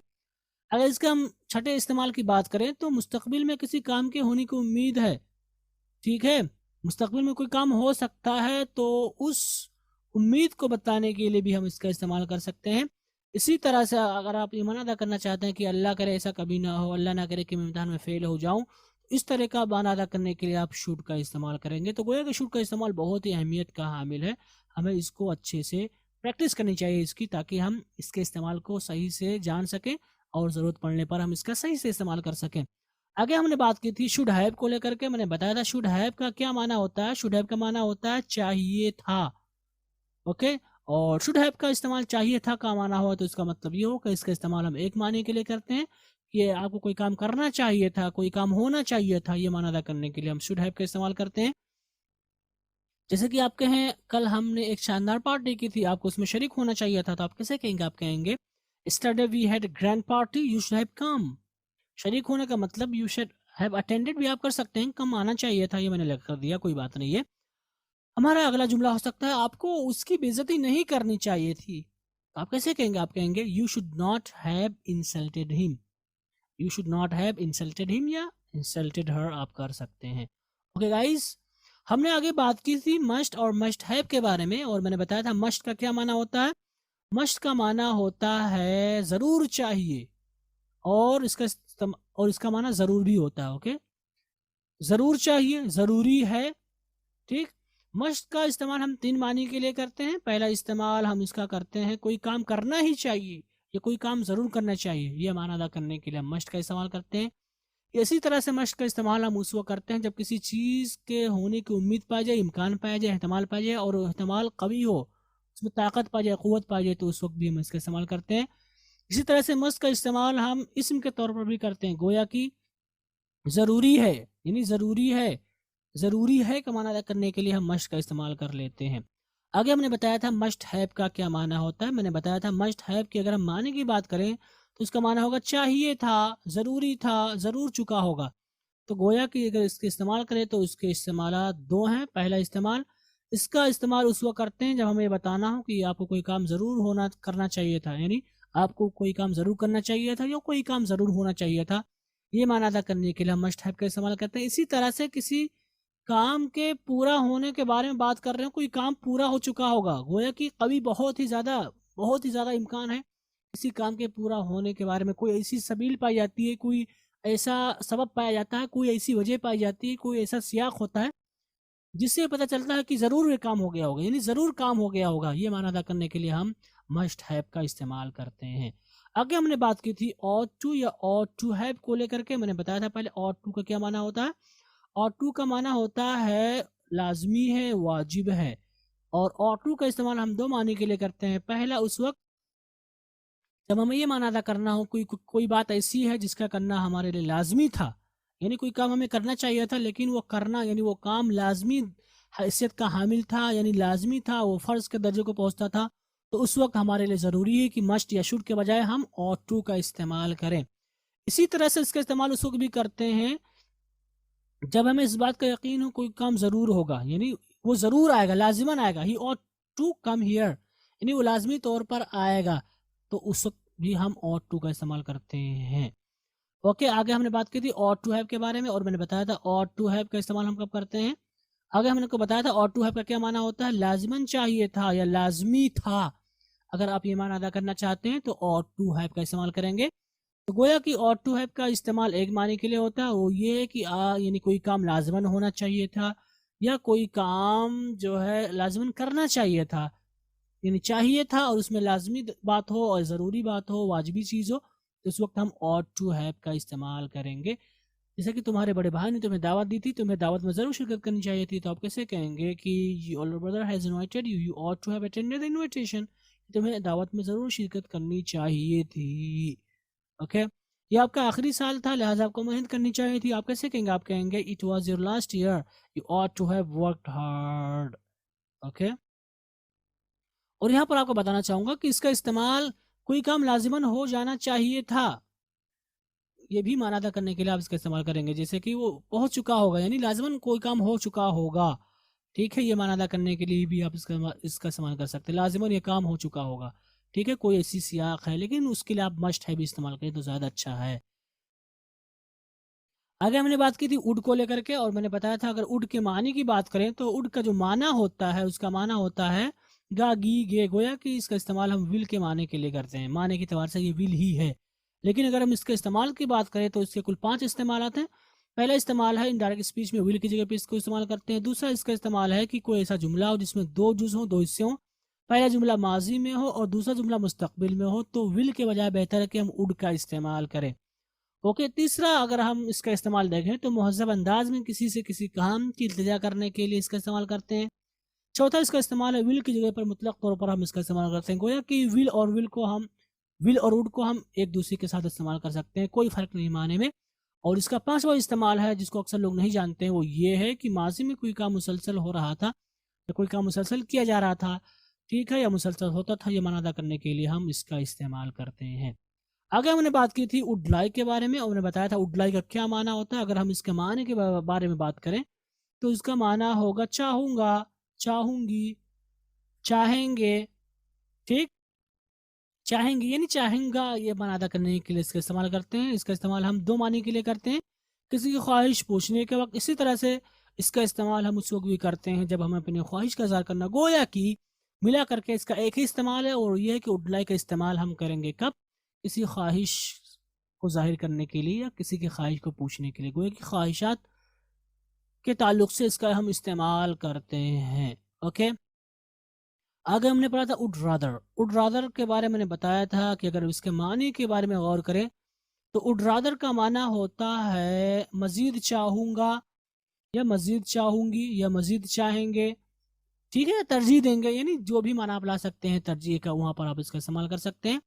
और अगर हम इसके इस्तेमाल की बात करें, वुड रादर का इस्तेमाल हम कब करते हैं, तो वुड रादर का इस्तेमाल हम उस वक्त करते हैं जब हमें किसी एक काम को दूसरे काम पर तरजीह या फ़ौक़ियत देनी हो, यानी कि किसी काम को हम ज़्यादा पसंद करते हैं किसी दूसरे काम के बिलमुक़ाबिल, तो उस वक्त हम इसका इस्तेमाल करते हैं। जैसे कि अगर आपको कहना हो मैं भूखा रहना गवारा कर लूँगा लेकिन आपके यहाँ खाना नहीं, मैं आपके यहाँ खाना खाने के बजाय भूखा रहना पसंद करूँगा, तो गोया कि यहाँ पर 2 चीज़ें हैं, पहला खाना खाना, दूसरा भूखा रहना। तो आप खाने खाने को कम पसंद कर रहे हैं भूखा रहने के बिलमुक़ाबिल में। ठीक है, तो यहाँ पर इसका इस्तेमाल अगर आप करना चाहते हैं, ये जुमला आप अदा करना चाहते हैं, तो आप वुड रादर का इस्तेमाल करेंगे। तो इस सूरत में ये जुमला कैसे बनेगा, हम कहेंगे I would rather remain hungry than take food with you. Okay guys, और मैंने बताया था वुड रादर का इस्तेमाल करते वक्त आपको कुछ बातों को ध्यान में रखना। वो चीज़ ये है कि इसमें 2 काम या 2 चीज़ें होंगी। इसी तरह से मुफज्जल जिसको आप तरजीह दे रहे हैं उसको वुड के साथ लिखेंगे, और मुफज्जल अलैह को बिला वुड के लिखेंगे। मुफज्जल अलैह जिस पर आप तरजीह दे रहे हैं, जैसे कि भूखा रहना पसंद करूंगा, खाना नहीं, तो आपका भूखा रहना ये मुफज्जल कहलाएगा। आप इसको पसंद कर रहे हैं और खाना खाना नहीं मुफज्जल अलैह कहलाएगा। तो खाना नहीं खाऊंगा इसको आप वुड के बगैर कहेंगे, और भूखा रहूंगा इसको आप वुड के साथ कहेंगे। तो ये 2 चीज़ हुई। तीसरी चीज़ ये है कि इसमें हम फ़ेल की पहली फॉर्म का इस्तेमाल करते हैं, इन फ़ेल की पहली शक्ल का हम इसमें इस्तेमाल करते हैं। चौथी चीज़ ये है कि हम मुफज्जल अलैह के बीच में लफ्ज़ देन का भी इस्तेमाल करेंगे, और इन सारी चीज़ों को आपने पढ़ रखा है मिसालों के साथ। उम्मीद करता हूँ कि आपको वहाँ पर समझ में आया होगा।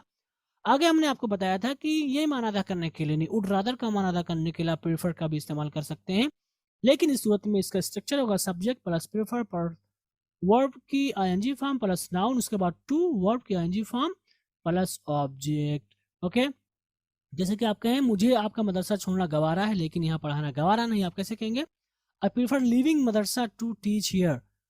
तो यहाँ पर योर मदरसा है, वहाँ पर ये चीज़ कॉन्टेक्स्ट में आप ले सकते हैं, आई प्रीफर लिविंग मदरसा यानी your madrasa to teaching here. तो यहाँ पर आप देख सकते हैं हमने जो स्ट्रक्चर आपको बताया है वही स्ट्रक्चर हमने यहाँ पर फॉलो किया। सब्जेक्ट, प्रीफर, वर्ब की आईएनजी फॉर्म, उसके बाद नाउन, ठीक है,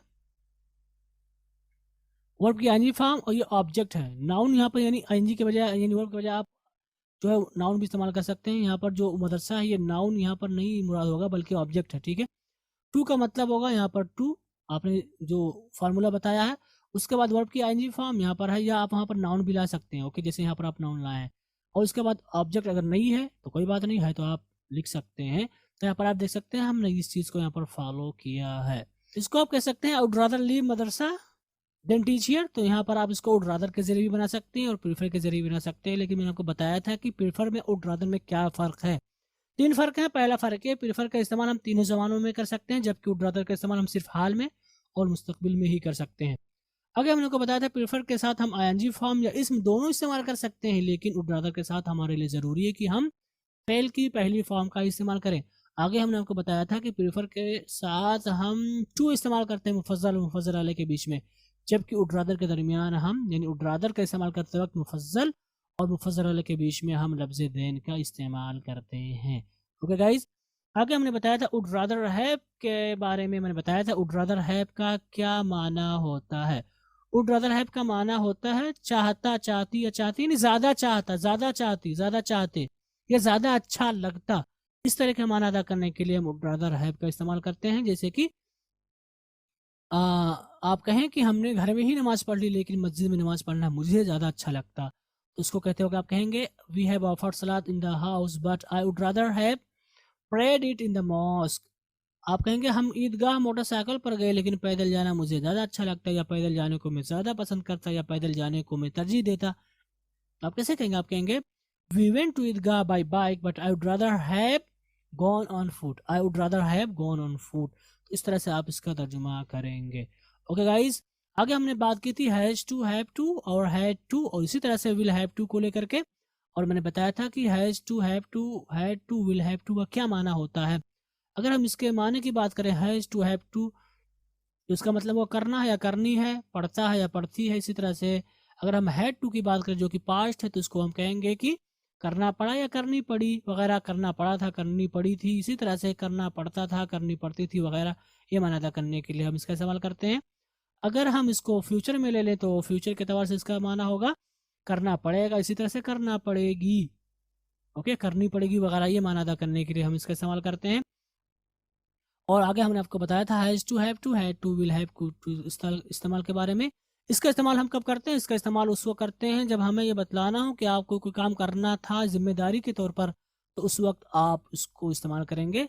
और इसका इस्तेमाल हम ज़माने के अतबार से बदलते रहेंगे, गोया कि खाका एक रहेगा लेकिन हेल्पिंग में बदलता रहेगा। हैज़ टू, हैव टू का इस्तेमाल हाल के लिए करेंगे, हैड टू का इस्तेमाल माजी के लिए करेंगे, और विल हैव टू का इस्तेमाल आप मुस्तकबिल यानी जिसे फ्यूचर कहते हैं उसके लिए करेंगे। तो इसका खाका क्या होगा? इसका खाका होगा subject plus has to, have to या हैड टू या विल हैव टू, वर्ब की फर्स्ट फॉर्म, उसके बाद ऑब्जेक्ट, उसके बाद दीगर वर्ड्स का आप इस्तेमाल करेंगे। ओके गाइज, तो हैज़ टू, हैव टू का इस्तेमाल करते वक्त हम इसका तर्जुमा 3 तरह से कर सकते हैं, जैसे जाना पड़ा है, जाना पड़ता है या जाना है। जैसे कि आप कहें Ahmed has to go to the house, आप कैसे कहेंगे? आप कहेंगे अहमद को घर जाना है, आप कह सकते हैं अहमद को घर जाना पड़ता है, आप कह सकते हैं अहमद को घर जाना पड़ा है।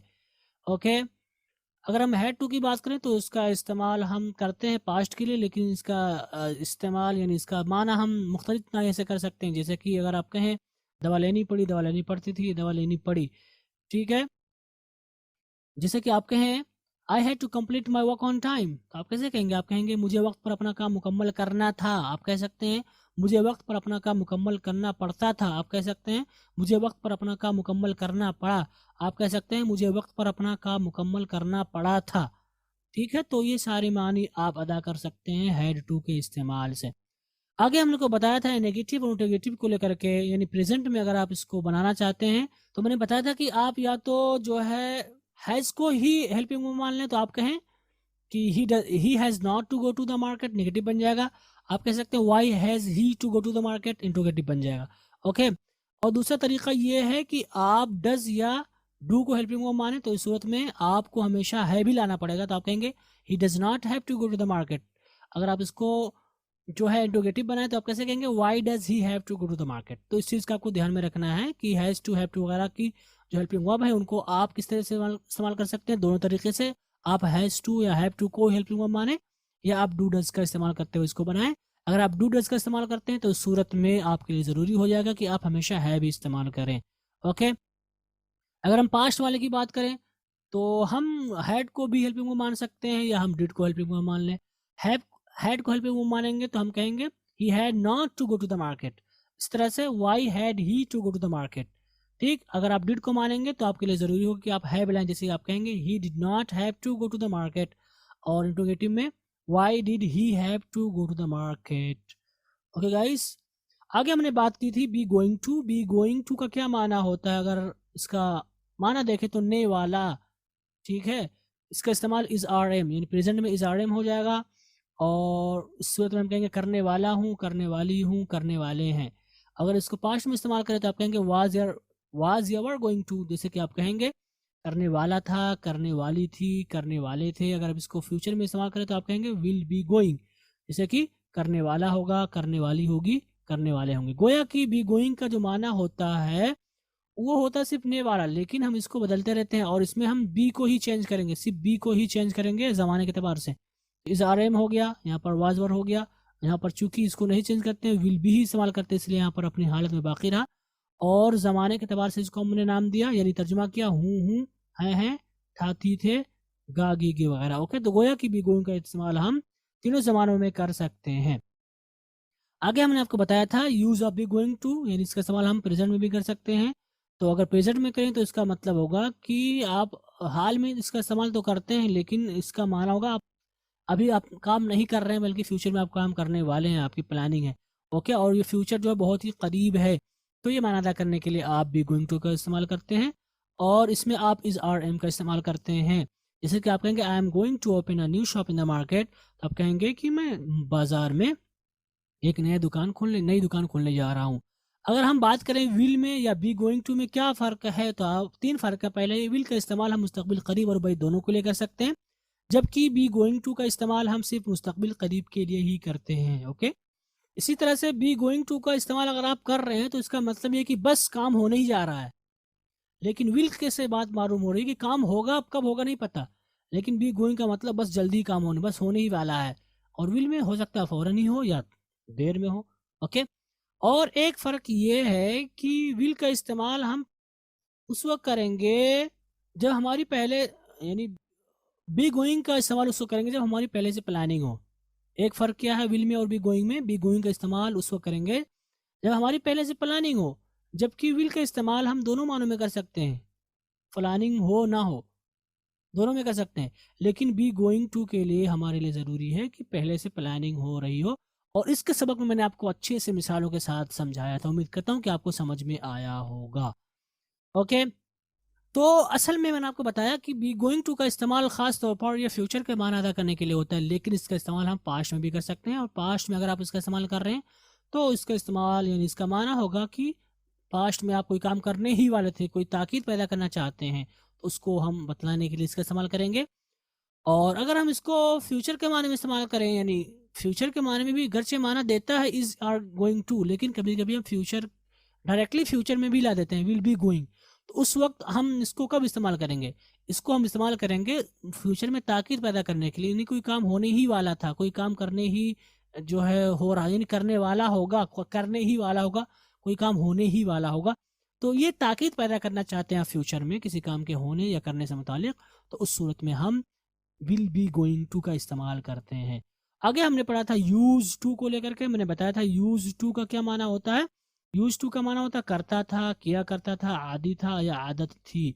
ठीक है, यूज टू का इस्तेमाल हम कब करते हैं? जब हमें ये बतलाना हो कि माजी में आपकी कोई आदत थी या आप कोई मुसलसल काम करते थे, यानी आदत थी, उसको बतलाने के लिए आप यूज टू का इस्तेमाल करते हैं। आगे हमने आपको बताया था कि नेगेटिव और इंट्रोगेटिव अगर आप बनाना चाहते हैं यूज टू के जरिए तो दो तरीके हैं। पहला तरीका ये है कि आप यूज टू को एज हेल्पिंग वर्ब इस्तेमाल करें। दूसरा तरीका ये है कि आप डिड लेके आ जाएं। ठीक है, चूंकि पास्ट ही डिड, यूज टू गोया कि ये पास्ट की चीज के लिए ही इस्तेमाल होता है, इसलिए हम डिड ही लाएंगे। तो डिड लाने की सूरत में मैंने आपको बताया था कि यहाँ पर यूज टू नहीं होगा, यूज हो जाएगा, क्योंकि आपने डिड इस्तेमाल कर लिया तो वर्ब की फर्स्ट फॉर्म ही आप इस्तेमाल करेंगे। ओके, तो आगे हमने आपको बताया था कि इसका इस्तेमाल हम सिर्फ माजी की आदत को बतलाने के लिए करते हैं। ठीक है, माजी में आप कोई काम करते थे, आपकी माजी की कोई आदत थी, उसको बतलाने के लिए आप इसका इस्तेमाल करेंगे। और आगे हमने आपको बताया था कि इसका तर्जुमा हम करता था, क्या करता था वगैरह सा करेंगे, लेकिन इसका तर्जुमा हम दूसरे मानी या दूसरे तौर पर भी कर सकते हैं। वो ये आदि था या आदत थी, इसकी आदत थी या तुम्हारी आदत थी वगैरह, ये माना अदा करने के लिए हम इसका भी इस्तेमाल करेंगे।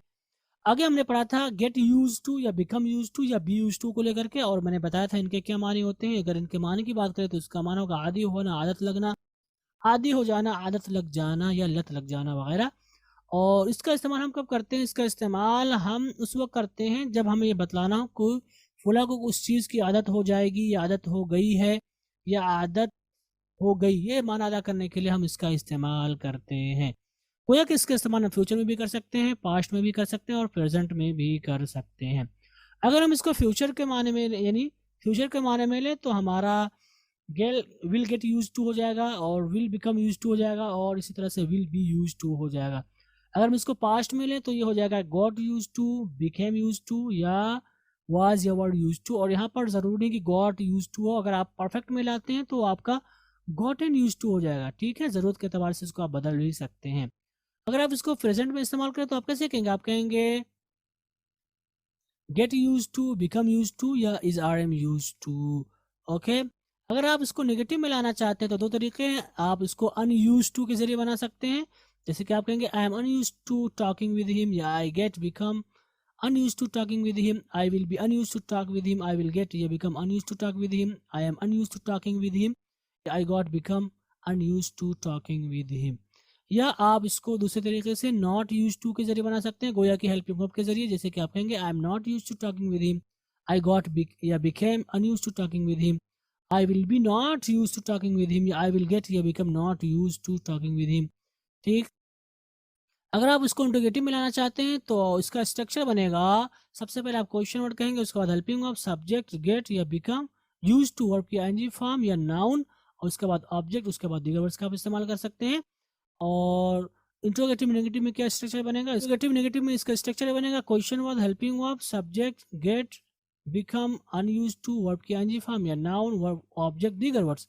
ये पहला स्ट्रक्चर होगा। दूसरा स्ट्रक्चर हो सकता है question word plus helping verb plus subject plus not plus get plus become plus unused to plus verb की आईएनजी फॉर्म या नाउन, उसके बाद ऑब्जेक्ट, उसके बाद दीगर वर्ड्स। तो गोया कि इंट्रोगेटिव नेगेटिव को हम दो तरीके से बना सकते हैं और वो ये। ठीक, आगे हमने पढ़ा था नीड या हैव नीडेड के बारे में। मैंने बताया था नीड का क्या माना होता है। नीड का माना होता है ज़रूरत होना या ज़रूरत। और अगर हम इसके इस्तेमाल की बात करें तो इसका इस्तेमाल उस वक्त करते हैं जब हम ये कहना चाहते हैं कि ज़रूरत है या ज़रूरत नहीं है, ये माना अदा करना चाहते हैं, तो उस वक्त हम नीड का इस्तेमाल करते हैं।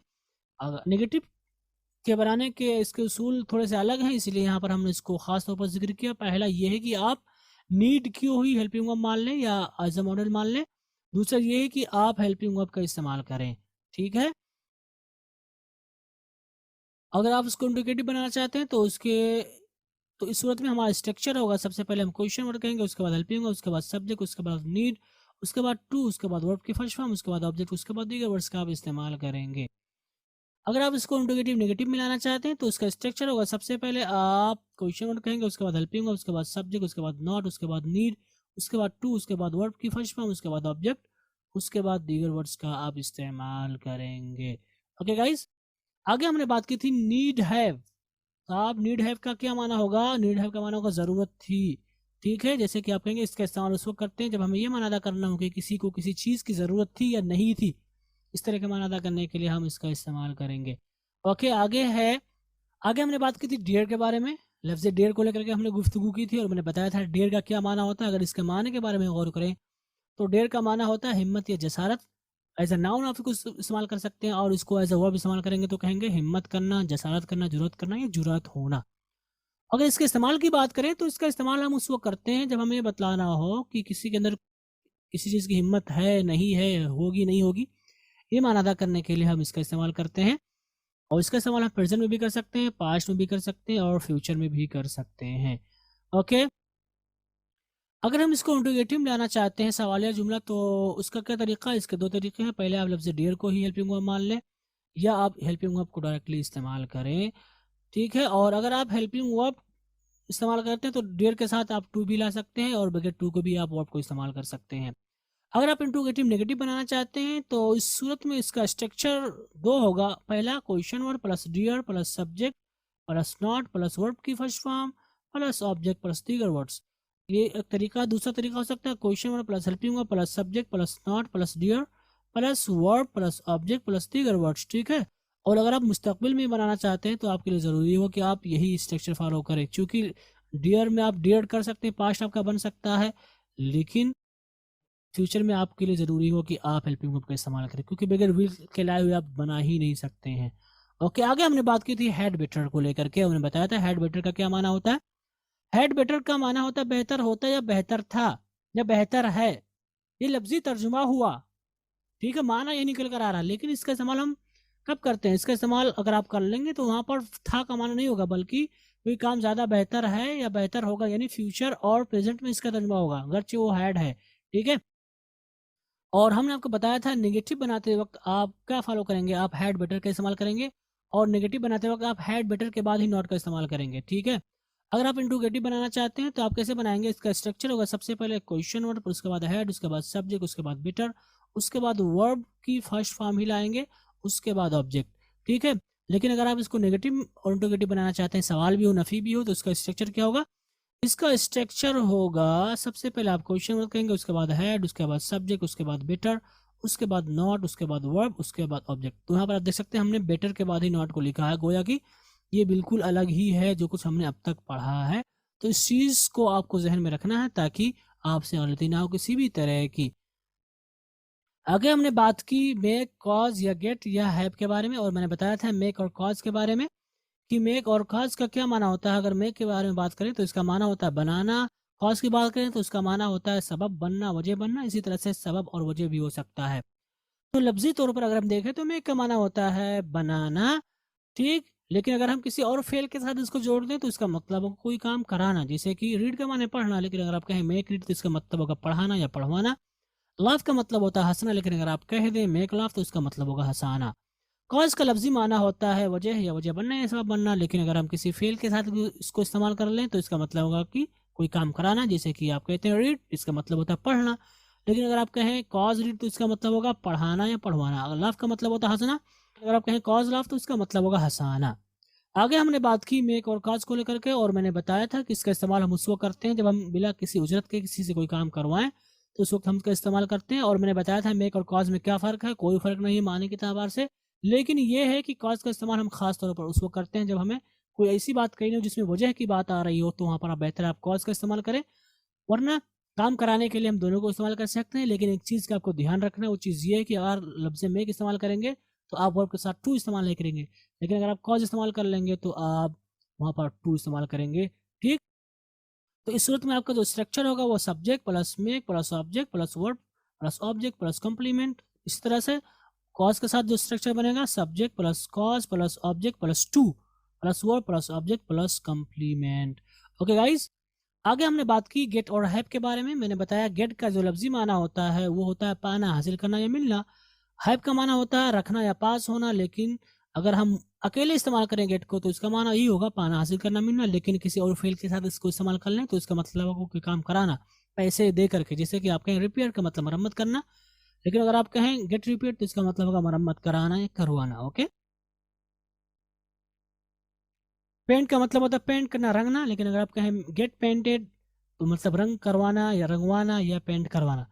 हैव का माना होता है रखना, पास होना, लेकिन अगर हम इसको किसी फेल के साथ इस्तेमाल कर लें तो इसका मतलब है आपको कोई काम कराना, जैसे रिपेयर का मतलब होता है मरम्मत करना, आप कहें हैव रिपेयर्ड इसका मतलब मरम्मत कराना या करवाना। अगर आप कहें पेंट, पेंट का मतलब होता है पेंट करना या रंग करना, लेकिन अगर आप कहें है पेंटेड तो इसका मतलब होगा पेंट करवाना। ओके, और आगे हमने बात की थी कि गेट और हैव का इस्तेमाल हम कब करते हैं, उसको करते हैं जब हमें बतलाना हो कि कोई काम जो है करवाया जा रहा है किसी से पैसे देकर के उजरत के बदले, तो उस वक्त हम गेट हैव का इस्तेमाल करते हैं। ओके गाइस, और आगे हमने आपको बताया था कि मेक और कॉज में इसी तरह से गेट और हैव में क्या फ़र्क है, तो मैंने बताया था कुल दो फ़र्क हैं। पहला फ़र्क ये है कि मेक कॉज का इस्तेमाल हम उस वक्त करते हैं जब हम बिना किसी उजरत के कोई काम करवाते हैं, ठीक है, लेकिन गेट और हैव का इस्तेमाल हम उजरत के साथ करते हैं। दूसरा फ़र्क ये है कि मेक और कॉज का इस्तेमाल हम जब करते हैं तो वर्ब की फर्स्ट फॉर्म का इस्तेमाल करते हैं, जबकि गेट और हैव का जब इस्तेमाल करते हैं तो वर्ब की थर्ड फॉर्म का इस्तेमाल करते हैं। ये दूसरा फ़र्क है। आगे हमने बात की थी गेट और हैव के बारे में कि गेट और हैव को कभी कभी हम मेक और कॉज के माने में ले लेते हैं, यानी कि बिला उजरत के आप कोई काम कराते हैं तो उस वक्त भी हम गेट और हैव का इस्तेमाल कर लेते हैं, लेकिन इस सूरत में थोड़ी सी तब्दीली आएगी। पहली तब्दीली ये है कि फेल की पहली फॉर्म का इस्तेमाल करेंगे गेट और हैव के साथ। दूसरी तब्दीली ये है कि गेट के साथ हम टू का इस्तेमाल करेंगे जब हम गेट को मेक या कॉज के माने में, यानी बिला उजरत के आप कोई काम करा रहे हैं उस माने में इस्तेमाल करें तो। ओके, तो गोया कि गेट और हैव को अगर हम इस माने में ले लें तो हमारा स्ट्रक्चर क्या बनेगा, हमारा स्ट्रक्चर बनेगा सबसे पहले हम सब्जेक्ट कहेंगे, उसके बाद गेट, उसके बाद ऑब्जेक्ट, उसके बाद टू, उसके बाद वर्ब की फर्स्ट फॉर्म, उसके बाद कॉम्प्लीमेंट यानी दीगर वर्ड्स वगैरह। लेकिन हैव के साथ क्या बनेगा, सब्जेक्ट प्लस है प्लस ऑब्जेक्ट प्लस वर्ब की फर्स्ट फॉर्म प्लस कम्प्लीमेंट यानी दीगर वर्ड्स आ जाएंगे। तो यहीं पर हमारा मॉडल मुकम्मल तौर पर ख़त्म हुआ। गोया कि हमारी जो है हमारा जो रिवीजन का पार्ट था वो भी ख़त्म हुआ। गोया कि आज के सबक में हमने सब कुछ रिवाइज कर लिया मॉडल के बारे में इख्तिसार के साथ। तो ये सारा का सारा मॉडल था। उम्मीद करता हूँ कि आपको समझ में आया होगा। लेकिन अगर आपके पास कोई सवाल है तो आप हमसे कर सकते हैं गाइस। ओके गाइस, तो यहीं पर मॉडल की बहस मुकम्मल तौर पर ख़त्म हुई। अब इंशाल्लाह हम इस पर गुफ्तगू नहीं करेंगे। अब आगे हम पढ़ेंगे इंशाल्लाह कुछ इजाफी जुमलों के खाके, बड़े बड़े जुमले कैसे बनाएं, तो इससे मुतालिक हम अब आगे गुफ्तगू करेंगे।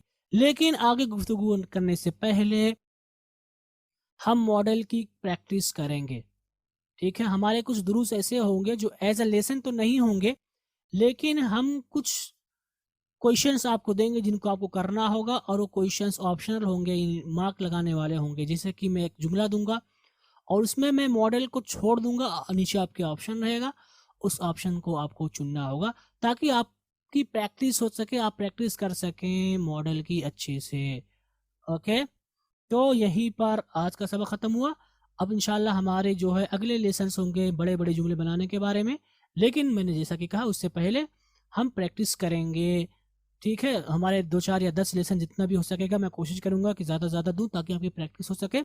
आप प्रैक्टिस करेंगे, उसके बाद हम आगे चलेंगे। तो यहीं पर आज का सबक ख़त्म। उम्मीद करता हूँ कि आपको समझ में आया होगा आज का खुलासा, यानी कि जो कुछ हमने रिवाइज किया